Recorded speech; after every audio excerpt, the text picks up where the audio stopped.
What's up? My name's Glue Boy. Welcome back to the channel, and I'm not back. I'm still taking a break, but this takes very little effort, so I'll do this at least. Oh yeah, and I hate to do this. I genuinely hate to do this because I hate YouTuber things and call to action.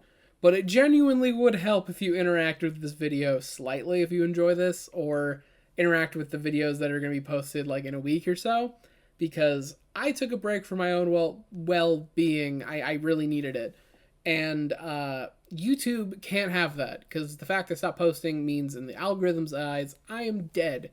So any little boosts I can get of engagement would genuinely help and make sure that these videos don't just like land flat and they actually pop up in your feed. So yeah, please. But today we're going to talk about Battle for the Abyss, a book I finished like a day or two ago.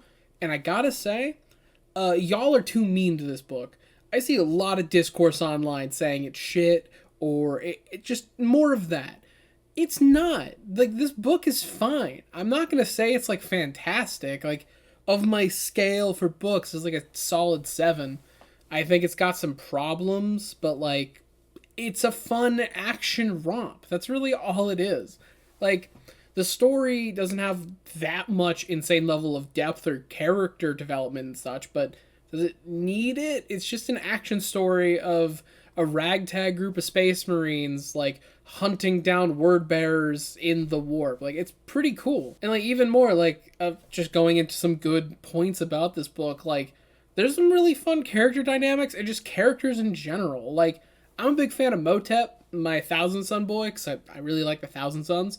I think he's a fun character. He really encompasses the Thousand Suns, like, calm, willpower, get shit done. Psychic is like a good thing to be and good thing to do. Like, every character feels like a fantastic representation of their legion. The main character that you follow, Cestus, is like perfect ultramarine, but not like annoyingly so. He's a pretty decent guy. Motep, fantastic. Bringnar, peak space wolf, hates the Thousand Sun and everything he says. Like, Scrawl, peak world eater. I really adore the point where he was just so down to throw down and get some demons and get himself killed in the process. Because, anger butchers nails to where Bringnar punches him in the face and drags him out of there. And then, like, the main villain, Zadkiel of the Word Bearers, is such a fucking prick. He's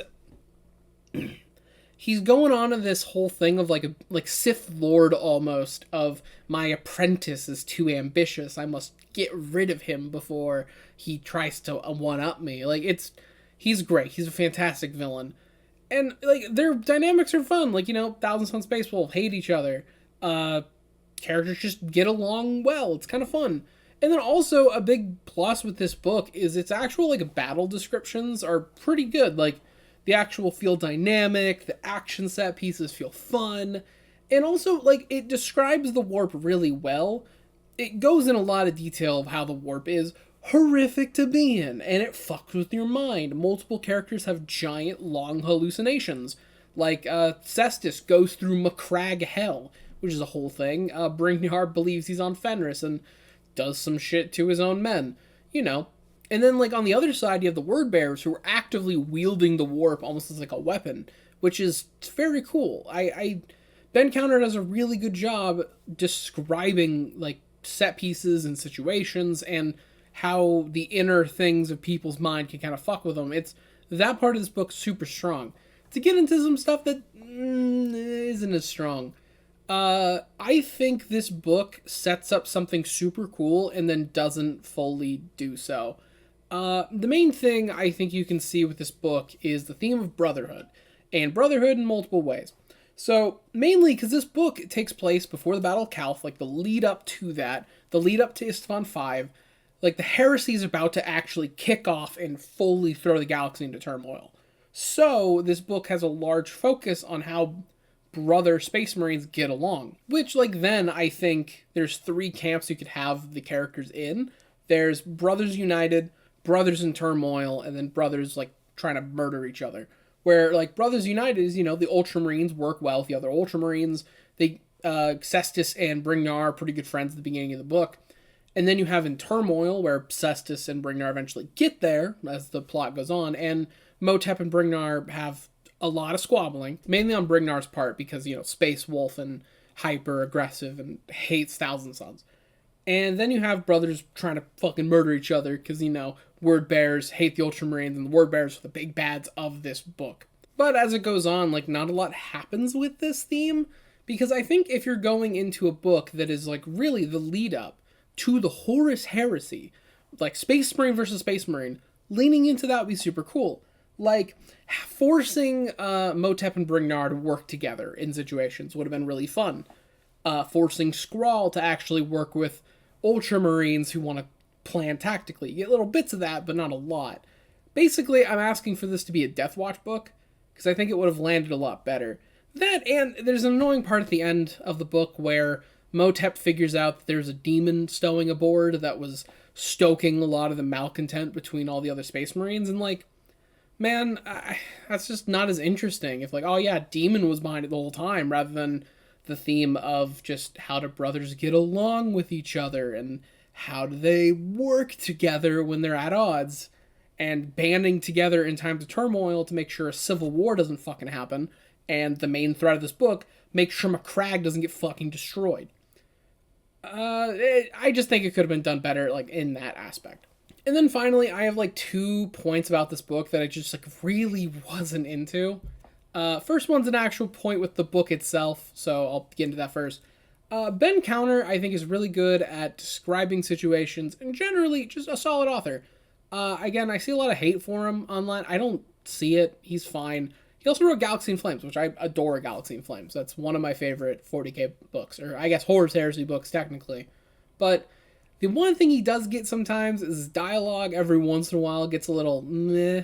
Or the other thing he does with some, kind of lame one-liners. Because, 40k and stuff has a lot of one-liners. Characters saying something super cool and badass that you're meant to be oh, shit.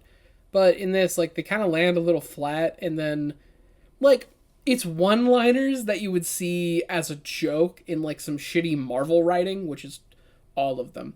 But where they would go, they'd give some dumb one-liner, be that sounded much cooler in my head. That kind of dialogue happens every once in a while, but played seriously, so, that part is a little weak. And then there's the one part that really held me back, and it's because I'm an Audible listener. I listen to these at work, because that's when I can, and also I am unable to sit down and read books. I do not have the attention span for it. Gen Z, my attention span is absolutely destroyed with this, internet mind rot. But Gareth Armstrong is the narrator, and I gotta say, he's my least favorite narrator I've encountered with Black Library.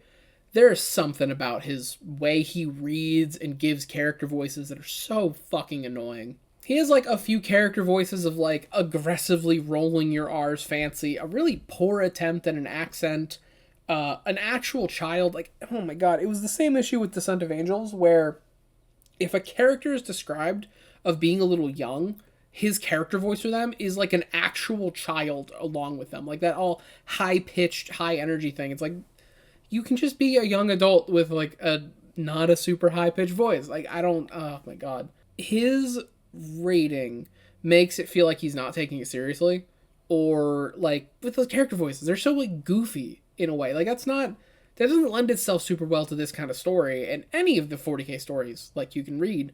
So he held me back from fully enjoying this, because at the very least the author of Descent to Angels, I don't have to worry about it. He didn't write any more Horus Heresy books, so I don't have to encounter him. But Gareth Armstrong pops up more. I worry for the book Scars, because I really like the White Scars, and I want to learn about them, but not if their book is read by a guy I just don't fucking like. I'm currently on Mechanicus, which is Toby Longworth, and he's, oh my god, fucking great. But yeah, that's my rambling on this book. Again, I'm still on break. I'll be back in a week or so. So yeah, comment, subscribe, do that fun stuff. Join my membership, and see ya.